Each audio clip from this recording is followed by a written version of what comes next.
Today we're celebrating a $1 million donation by the AARP Foundation to impact older adults in the community where they were flooded. And so we've given the money to 15 different nonprofits who impact vulnerable older adults and how they live, whether it's through food, clothing, shelter, just coming back after these devastating floods. After Hurricanes Katrina and Rita, AARP Foundation really looked into how could they better respond to older adults' needs after a devastating disaster like Katrina or something of the sort. And so they decided that they could put up matching funds to where AARP members, the AARP organization itself, could then match dollar per dollar with the AARP Foundation. I got the call that they matched up to $500,000, which means that the foundation was able to contribute $500,000 to make it a $1 million donation. So it was really amazing. We looked at those nonprofits who had a proven track record of success, and success really for individuals who are 50 and older, and of that low vulnerable subset. And so these are the organizations which really were the top notch, and they run the gamut from anything from the food banks that help seniors with meals, with organizations like Rebuilding Together Baton Rouge or Habitat for Humanity to rebuild homes, or even to the Salvation Army, who provides food and shelter and perhaps other items essential for living. So we looked at all these organizations as the total package and how they could really get someone back home. We gutted this house 3 months ago, and then we just put it back together with our volunteers, and she's ready to move in. What is the mission of Rebuilding Baton Rouge? Rebuilding Together Baton Rouge is we're one of 175 or so across the country, and we most of our projects are for the elderly, disabled, or veterans, and she meets all those. But it's a great organization. Most of what we did before the gutting was wheelchair ramps or aging in place. So it's a great organization. Helps a lot of people. We're doing the sheetrock on this house tomorrow, finishing it up. We've got 5 or 6 houses on this block that we're going to put back together, but we gutted 47 houses. So that was, quite an ordeal. Governor Edwards, we know how busy you are, and we're just so delighted and thrilled that you could be here today to see Miss Toussaint home, to see the work that's going on, really sometimes behind the scenes, that some of us don't ordinarily get to see. And we simply are grateful for your steadfast leadership, not only here in Louisiana, but in Washington, D.C., advocating every single day for us to get those needed funds here to recover so that we can bring people home. Because it's time for people to come home. It is time for people to come home. And let's use this time, this Thanksgiving time, this holiday time, with that spirit of generosity to help people come home. Governor Edwards. Thank you. I want to thank Denise and the folks at AARP for what they're doing here today, but also for all the mail that I'm getting now that I've turned 50. Look, none of us probably were in this home before the flood, and so we don't know what it looked like before then. But I've been in a lot of homes after the flood, and to see this home in this condition, it inspires me about what is possible and helping to get people back in their homes, get their lives turned right side up again. Because for too many of our fellow citizens, their lives are upside down. And for seniors, it is especially problematic because most of them are on fixed income. They probably thought they had everything that they needed for the rest of their life to be safe and secure. And then this unnamed storm of historic proportions came and flooded them and changed their lives. So how nice is it to come to announce $1 million of flood relief aid for some of our most vulnerable victims. Just a few numbers for you. More than 29,000 of our FEMA disaster assistance applicants for the August and the March floods were over the age of 62. More than 29,000.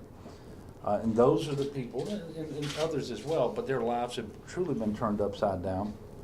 But communities have been uprooted, not just individuals. And that's why, as Denise said, we need to get people back in their homes, and we need to get communities whole again.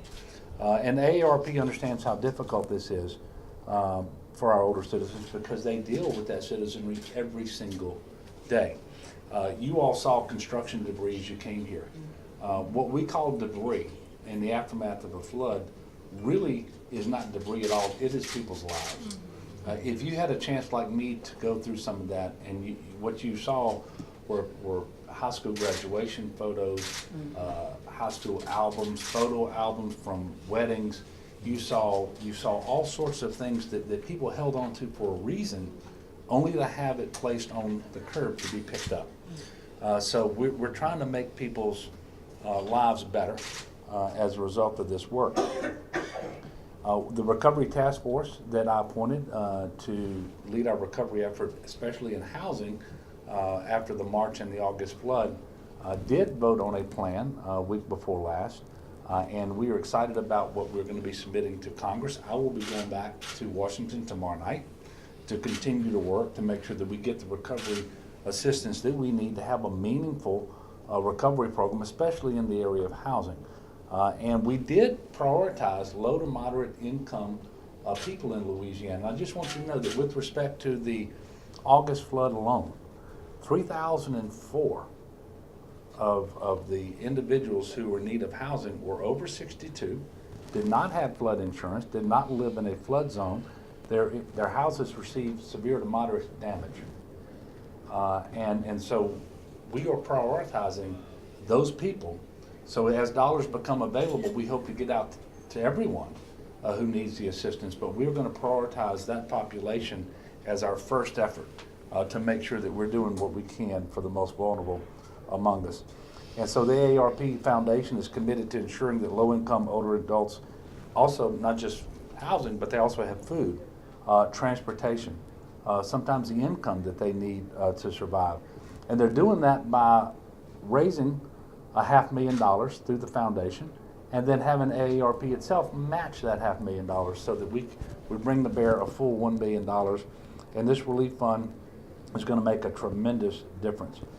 And I'm also impressed, and I was remarking on this earlier, they picked 16 organizations to partner with. And they're not taking a chance on any of these 16. These 16 partners have a proven track record, so they're investing in success. They don't have to worry and double check and make sure that the dollars that were raised actually get spent in the way that they're supposed to. So I'm very proud to be here. This is another example of how Louisianans can come together in times of adversity to be neighbors to one another. And we saw it play out in the immediate aftermath while the water was still high, with people rescuing one another, with people giving shelter to one another and feeding one another. But our job is nowhere near done. And so to see the AARP stepping forward in such a huge way, again, it inspires me, and I hope it inspires all of us, so that we will do what we can to make sure that our recovery is complete and that it happens in a timely way so that people don't lose hope. And as we enter the holiday season, everybody should have a sense of urgency about this. And so, again, I just want to thank Denise. I want to thank all the people who are here today. I want to thank the press for covering this. This is a story that needs to play out over and over and over again. And I know that it will because of the efforts of folks like the AARP and what we're going to do as a state as well. So God bless you, Denise. I'm not sure who follows me. Well, I do. Thank you. Thank you, Governor.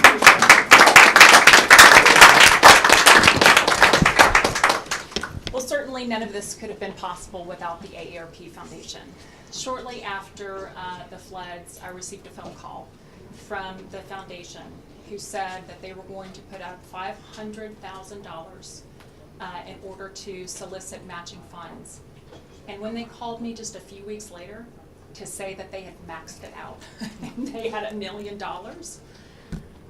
I can't even describe that feeling, because the rest of the nation, particularly my organization, my family organization, heard the need, saw the need, when sometimes many other people wouldn't. Today, we have Senior Vice President Emily Allen with us today. She leads our programs department. And you may be familiar with Tax Aid, the popular program that serves low-income vulnerable adults in filing their taxes. guess who helps get that together? It's Emily. So, and she oversees it. So lots of people. That's right. It does take a lot of people to get the work done, but she oversees those innovative programs that really help impact low-income adults. And so I want to invite her to say a few words. Right over this way. That's great. Good afternoon, everyone. It's great to be here with you. It was interesting as we were coming in, so many people were saying, oh, thank you for coming down, but it's me who's really thanking all of you for being here and for caring. Governor, thank you so much for the light that you're shining on this and your passion around serving the needs of older adults. Denise and the AARP team, what an amazing event, but it's not just the event, it's what's happening on a day-to-day basis. This isn't just about going back to your desk and saying, okay, that was a great event. This is staying in community and figuring out what the needs are. So thank you all. As Denise said, I'm Senior Vice President of Programs for AARP Foundation. And many people are very familiar with AARP. Fewer maybe are familiar with the foundation.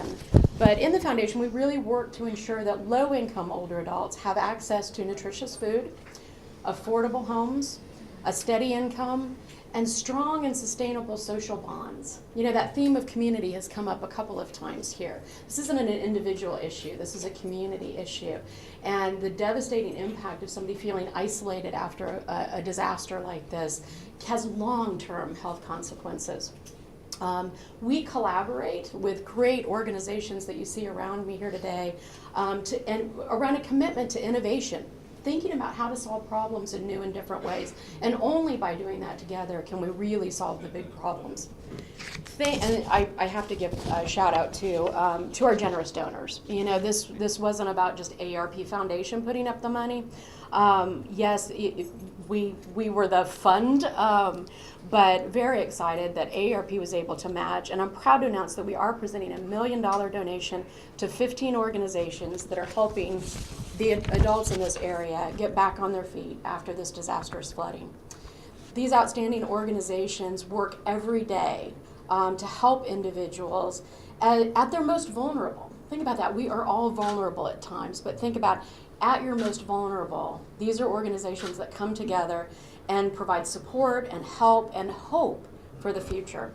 This gift will help to multiply their efforts to provide emergency medical care, food and shelter to individuals who have been impacted, and it will also enable them to continue the process of reconstructing homes like the ones that we're in today. We all know that there's no place like home. As we've said, we're about to hit the holidays, and home for the holidays. I love the idea of people need to come home. Older adults face unique challenges in the wake of a natural disaster, and these challenges facing older adults are often overlooked, unfortunately. For vulnerable people age 50 and older, a natural disaster intensifies the struggles that they're already having. They may have been doing okay, but then this has really teetered them off the cliff. They may have fewer financial resources to help them bounce back. Many are dealing with health or mobility issues.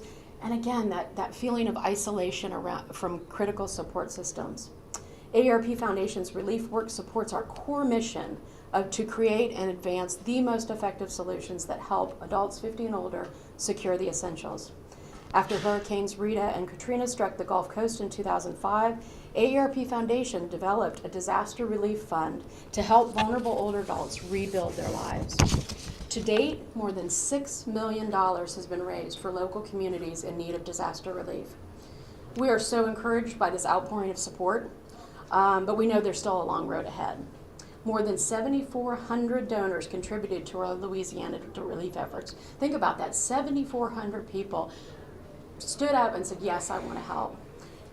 Let's celebrate that support we can offer here today, but let's also realize that there's still much more to be done and so many ways to help.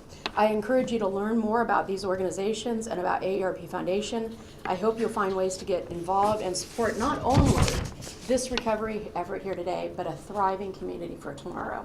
And I want to just recognize and give a shout out to all of the organizations that are receiving support, because I think you're right, Governor, these are just stellar organizations.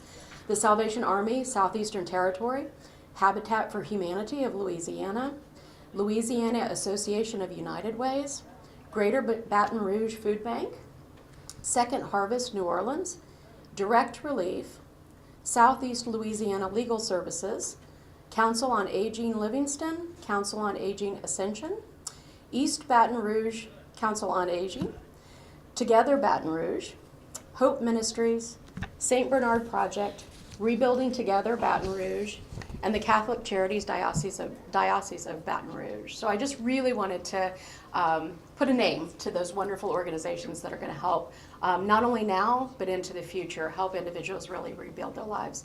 So thank you very much, and I think now I turn it back to Denise. Yes, for the big check For the signing. big giant check. There's a big giant check.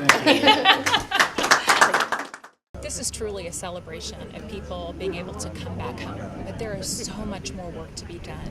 And wouldn't it be wonderful if we took the spirit of this holiday season, the spirit of giving, and we all did what we could to help people get back into their homes? What a wonderful holiday it would be if people could celebrate at home.